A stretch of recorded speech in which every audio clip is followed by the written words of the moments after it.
बच्चों, क्या हाल चाल? सब एकदम बढ़िया। बेटा, आज हम लोग जो चैप्टर पढ़ने वाले हैं ना, वो सिर्फ एक चैप्टर नहीं है, वो एक इमोशन है। सुधा मूर्ति जी की लिखी हुई how I taught my grandmother to read, एक ऐसी कहानी जो सीधे आपके दिल में उतर जाएगी। तो चलो पूरे ध्यान से इस कहानी के अंदर चलते हैं। अब जरा सोचो, तुम्हारा मनपसंद शो चल रहा है, सस्पेंस एकदम टॉप पर है और अचानक स्क्रीन ब्लैंक हो जाए। फोन हाथ में है पर चल नहीं रहा। कितनी बेचैनी होती है ना। बस यही बेचैनी, यही अंदर की तकलीफ एक 62 साल की दादी ने महसूस की जब वो अपनी सबसे मनपसंद कहानी नहीं पढ़ पाई। ये कहानी शुरू होती है नॉर्थ कर्नाटका के एक छोटे से गांव से। यहाँ एक 12 साल की बच्ची अपनी दादी के साथ रहती है। दादी का नाम है कृष्टक्का, पर बच्ची उन्हें प्यार से बुलाती है अव्वा। कन्नड़ में अव्वा का मतलब होता है माँ। इन दोनों के बीच का जो बॉन्ड था ना बेटा, वो एकदम सच्चा और बहुत ही खास था। उस जमाने में एक मैगजीन आती थी, कर्मवीरा, और उसमें हर हफ्ते एक नॉवल छपती थी, काशी यात्रे। गांव की औरतें मंदिर के आंगन में बैठकर इस कहानी पर ऐसी बड़ी बड़ी चर्चाएं करती थीं जैसे आजकल तुम लोग नए शोज पर करते हो। ये उनके लिए कहानी नहीं, उनकी अपनी जिंदगी थी। अब अव्वा का रूटीन समझो। हर बुधवार जब मैगजीन आती तो ये 12 साल की बच्ची अपनी अव्वा को कहानी पढ़कर सुनाती। भाई साहब, अव्वा का ध्यान इतना जबरदस्त था कि वो अपना सारा काम धाम भूलकर सुनती थी। क्यों? क्योंकि उन्हें लगता था कि काशी यात्रे की जो मुख्य किरदार है, उसका दर्द और अव्वा का दर्द एकदम एक जैसा है। पर कहानी में ट्विस्ट आता है यहाँ से। एक हफ्ते की दूरी। होता क्या है, ये छोटी बच्ची एक पड़ोस की शादी में चली जाती है और आजादी के मजे में पूरा एक हफ्ता वहीं रुक जाती है। पर दूसरी तरफ गांव में अव्वा एकदम बेचैन थी। नया मैगजीन आ चुका था। अव्वा ने खोला, तस्वीरें देखी, पर पढ़ना तो आता नहीं था। एक एक अक्षर उन्हें चिढ़ा रहा था। ये हेल्पलेसनेस बेटा सच में रुला देने वाली थी। और फिर एक दिन बनती है वो बात जिसने सब बदल दिया। अव्वा के आंसू। जब वो बच्ची घर लौटी तो उसने देखा कि जो दादी हमेशा चट्टान की तरह स्ट्रांग रहती थी, आज उनकी आंखों में आंसू थे। रात का वक्त था, खुली छत, पूरा खिलावा चांद। अव्वा धीरे से आई, उस बच्ची का माथा चूमा और अपने बचपन का सबसे बड़ा दर्द बयान किया। बताया कि उनकी माँ गुजर गई थी और उस दौर में लड़कियों को पढ़ाया नहीं जाता था। पढ़ने का ख्वाब बचपन में ही मर गया था। और फिर एवा ने एक ऐसी बात कही जो आपके रोंगटे खड़े कर देगी। ध्यान से सुनना बच्चों। What use is money when I can not be independent. पैसा किस काम का जब मैं खुद आत्मनिर्भर नहीं हूं। बेटा, इस लाइन को दिमाग में बिठा लो, एग्जाम्स के लिए बहुत इंपॉर्टेंट है। ये इस पूरे चैप्टर की आत्मा है।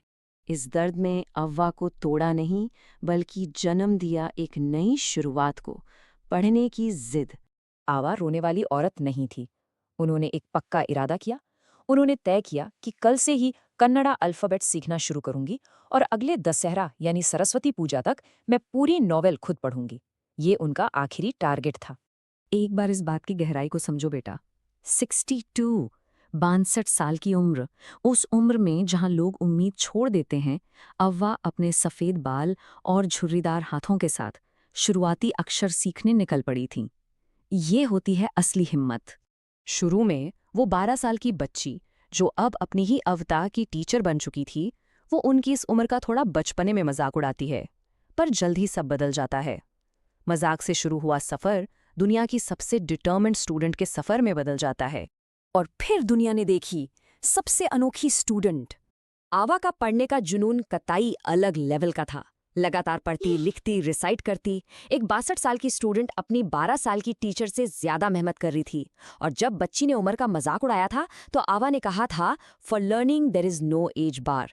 सीखने की कोई उम्र नहीं होती, इसे हमेशा याद रखना। और आखिर में साबित हो गया कि सीखने की कोई उम्र नहीं।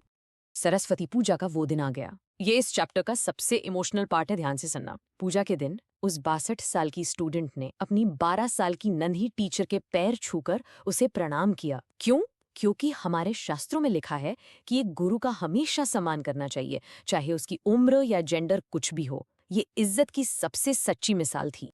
बदले में टीचर ने अव्वा को वही नॉवेल गिफ्ट की, काशी यात्रा। और अव्वा ने किताब हाथ में लेते ही तुरंत उसका टाइटल और पब्लिशर का नाम आसानी से पढ़ लिया। ये वो पल था जब सच में आज़ादी उनके हाथों में थी। उन्होंने कर दिखाया था। ये सब होते देख उस नन्ही टीचर के दिल से बस यही आवाज़ आई, I knew then that my student had passed with flying colours. ये एक ऐसी जीत थी जिसमें उम्र हार गई थी और जिद जीत गई थी। अच्छा बच्चों, थोड़ी देर के लिए कहानी की भावनाओं से बाहर आओ और सीधा मार्क्स की बात करते हैं। ये 3 पॉइंट्स जो है ना, इन्हें अपना एग्जाम चीट शीट मान लो। पहला, what use is money when I can not be independent. दूसरा, for learning there is no age bar. और तीसरा, my student had passed with flying colours. इन 3 लाइन्स में पूरा चैप्टर छुपा है, घोल के पी जाओ इन्हें।